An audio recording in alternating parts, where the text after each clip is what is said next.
माननीय गृह मंत्री जी के और किरण रिजिजू जी के बाद बोलने के लिए कोई विषय नहीं रह गया है, लेकिन सभापति महोदय, मैं दो तीन चीजों की तरफ आपका ध्यान आकृष्ट करना चाहता हूं। एक, मुजफ्फर रिजवी जी ने एक शायरी लिखी कि लम्हों ने खता की है, सदियों ने सजा पाई। और क्या सजा है? ये पूरे दुनिया को जानने का सवाल है सर, कि बड़ा चर्चा चल रहा है कि हिंदू वक्फ बोर्ड में क्यों आए। पैगंबर मोहम्मद साहब ने वक्फ करने के लिए कहा और मैंने सभी लोगों के भाषण सुने हैं।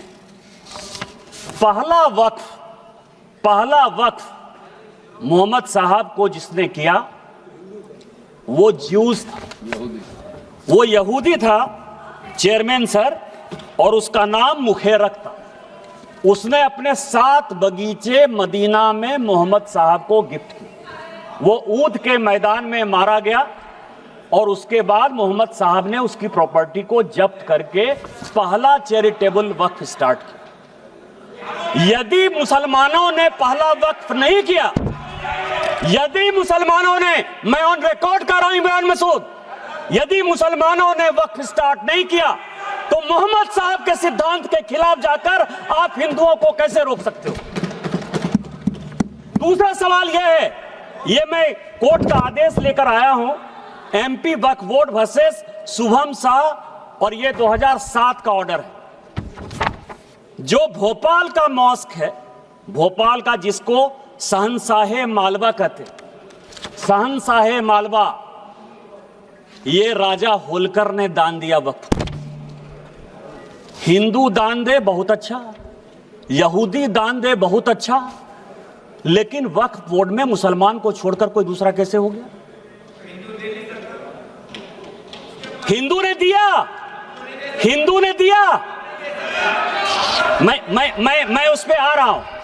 तो मेरा यह कहना है, ये जितने लोगों ने कहा है उन्होंने पूरे दुनिया को झूठ बोला है। यदि वक्फ जियो ने स्टार्ट किया, यदि वक्फ की संपत्ति हिंदुस्तान में राजा महाराजाओं ने दी, तो किसी कीमत पर आप उसको, हिंदुओं को क्यों नहीं मेंबर बनाओगे?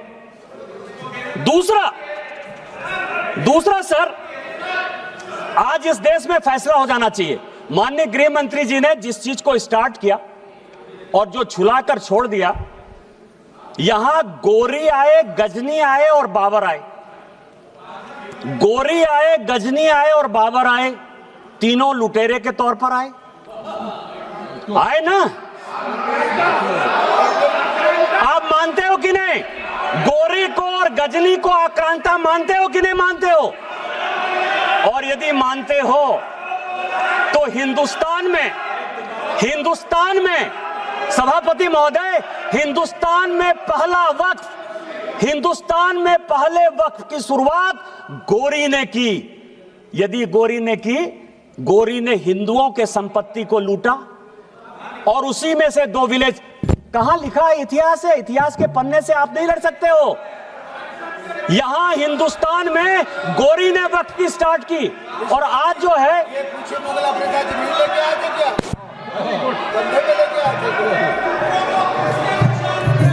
माननीय, मैं आप शहर को एड्रेस कीजिए, बाकी लोगों को। मैं सभापति महोदय, मैं दूसरी चीज आपको कह रहा हूं, इस देश में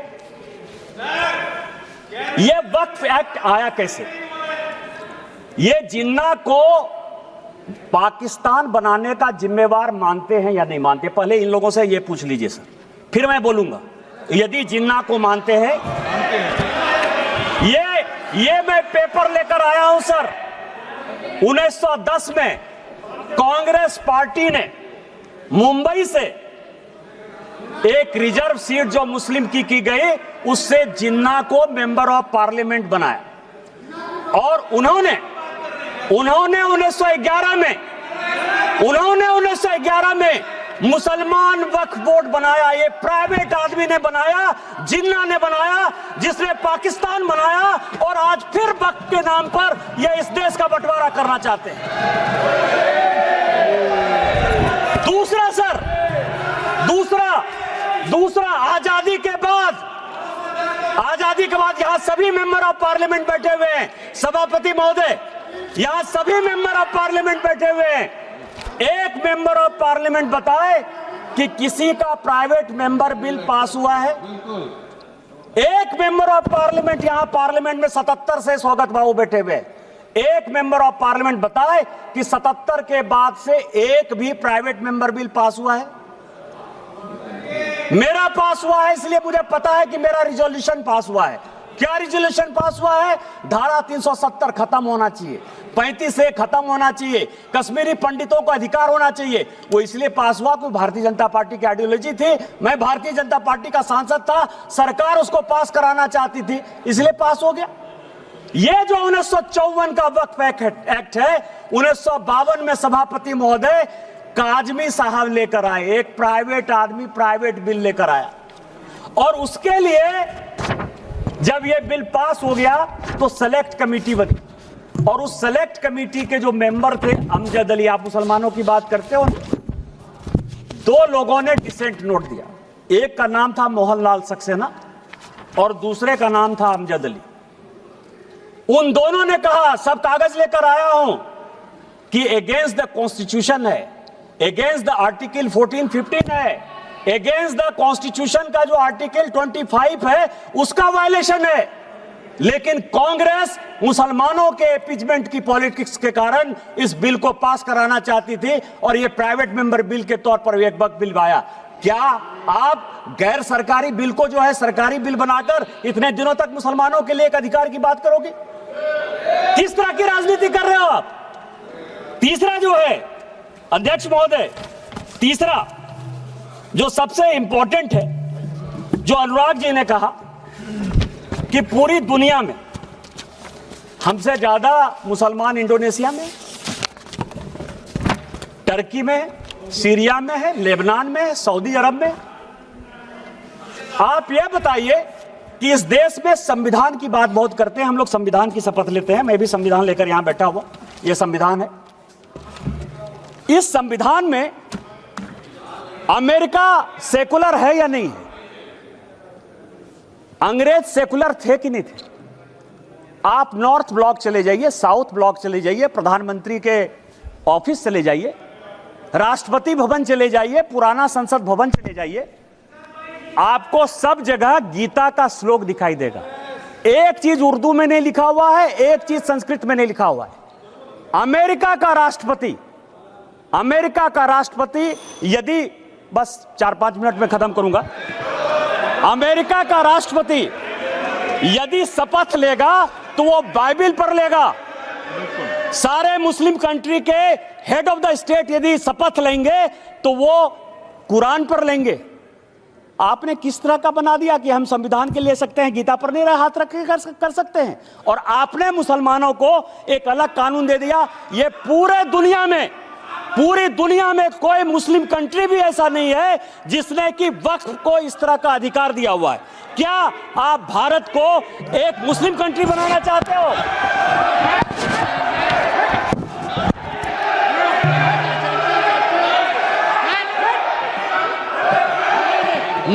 मैं सभापति महोदय इस सदन की जानकारी के लिए 1947 में जब जवाहरलाल नेहरू ने शपथ लिया ना प्रधानमंत्री पद का, तो यह संविधान नहीं था, उन्होंने गीता पर हाथ रखकर जो है शपथ लिया था प्रधानमंत्री का। उनको आप सेकुलर मानते हो कि नहीं मानते हो? मैं भी पूरा पढ़ के आया, गीता पर हाथ रखकर, यह संविधान की शपथ नहीं ली थी नेहरू ने, उन्होंने गीता की शपथ खाई थी। क्या आप उनको सेकुलर मानते हो कि नहीं मानते हो? तीसरा सर, ये जो वक्फ है, अभी बहुत चर्चा चली सर कि वक्फ में वक्फ अलग है, रिलीजन अलग है। सुखदेव जी बैठिए, सभापति महोदय, मेरे यहां 12 ज्योतिर्लिंग का एक ज्योतिर्लिंग है। विधानसभा ने कानून बनाया है और उसका सचिव मेंबर ऑफ पार्लियामेंट होने के नाते मैं उसका ट्रस्टी हूं। मेरे पहले जो सांसद थे फुरकान अंसारी, वो उसके ट्रस्टी थे, और अभी 6 महीने पहले तक हाफिजुल हसन, एक मुसलमान, हमारे बैद्यनाथ ट्रस्ट का सेक्रेटरी है। आप किस तरह की बात कर रहे हो? आपका तो एक उदाहरण दे दो। मैंने दे दिया उदाहरण, मेरा ही उदाहरण है, और आज आप इस तरह की बात करते हो। तीसरा सर, बस चेयरमैन सर, दो चीजें और भी बहुत इंपॉर्टेंट है, मैं लेकर आया हूं सर। एक इवैक्यू प्रॉपर्टी एक्ट बना। जब भारत और पाकिस्तान का बंटवारा हुआ, ये चर्च की ये जो संपत्ति है सर वक्फ की, 39 लाख एकड़ कैसे हो गई और कहां डिस्प्यूट है? जब भारत पाकिस्तान का बंटवारा हुआ सभापति महोदय, तो जो यहां से भारत के लोग पाकिस्तान गए या पाकिस्तान के लोग जो यहां आए, उसमें जमीन का भी आदान प्रदान हुआ, और यह तय हुआ, और यह हाउस को जानने वाली बात है कि जो भी पाकिस्तानी यहां से गए, उनकी प्रॉपर्टी इवैक्यू प्रॉपर्टी एक्ट में भारत सरकार की होगी।